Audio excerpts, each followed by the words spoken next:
All right, hello everybody, welcome back to TD2 problem set, question 1. We're going to look at sub-questions D and E in this one, which are all about setting up the linear state space system using matrices. So I did not do a good job here. If you recall, we're beginning from our reduced form equation, which we wrote as yt is equal to I guess we can just write out the whole thing. Gamma plus g bar plus a plus b yt minus 1 minus b yt minus 2 plus epsilon t plus 1. Okay.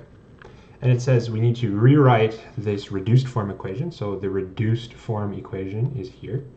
This is the reduced form. Why is it the reduced form? Because there are no jumpers.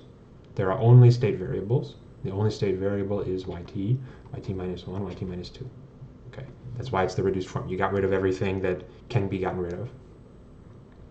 And we want to write it as a linear state space of the form axt plus 1 equals axt plus d. So, first thing to note, linear state spaces are vector matrix equations. So we need to know that xt plus 1 is a vector, A is a matrix, okay, xt is a vector of course, and this is also a vector, D is a vector of constants. So our job now is to figure out what are these objects. Okay, so our first clue is that xt plus 1, xt, this is moving through time. Okay, so we're going to connect, we need to connect the future and the past, so obviously, maybe not obviously, but I think it makes sense that we're going to have yt minus 1, yt minus 2, these are going to be in the xt's somewhere. The question is which ones and how much. Okay, so we're going to have xt plus 1 needs to be equal to some matrix times xt plus d. So the trick is to realize that there are two states. There is yt minus 1 and yt minus 2.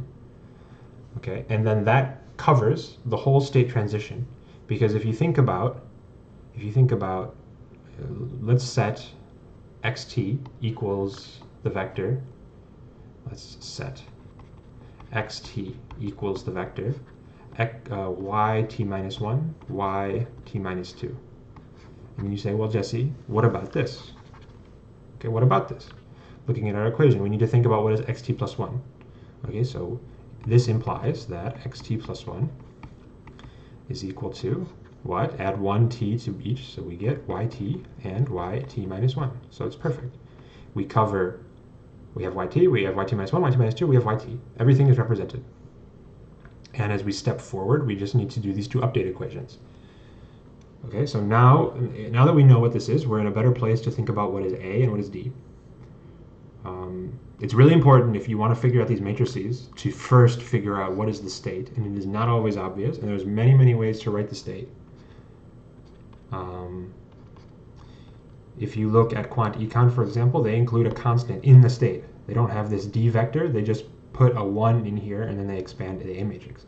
This is totally valid. We're going to write it this way, though. Okay.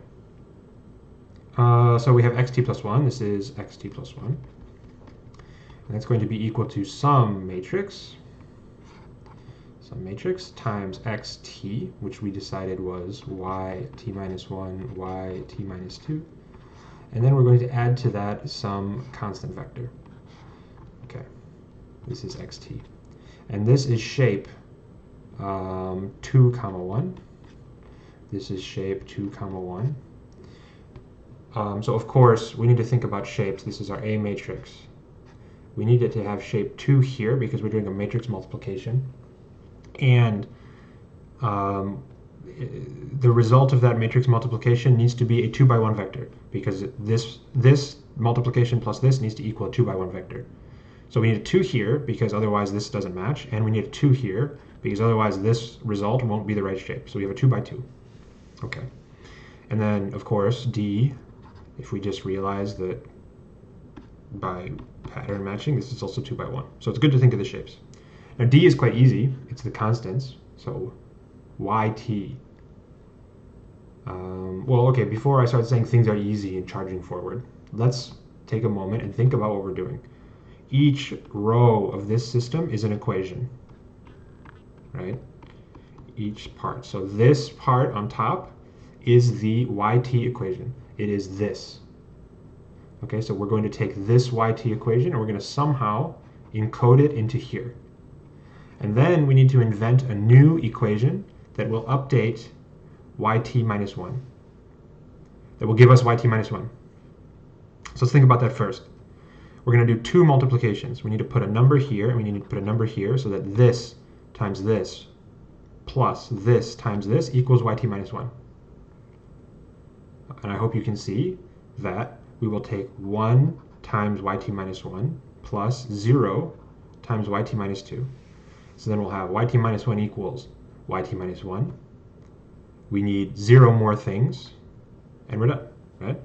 Because we'll have yt minus 1 equals yt minus 1. We're just bumping this to the, we're just carrying this along. Nothing complicated. Okay, now for yt, we look and see what is the coefficient on yt minus 1 in our reduced form equation. It is a plus b, so that's what goes right here, because this is the spot that's going to multiply by yt plus 1. And then we go here, and we see what is the coefficient on yt minus 2, and it's minus b. And we're careful to bring the minus, because when you do matrix multiplication, you can only add. So here we put a minus b, and there's our A matrix. We're done.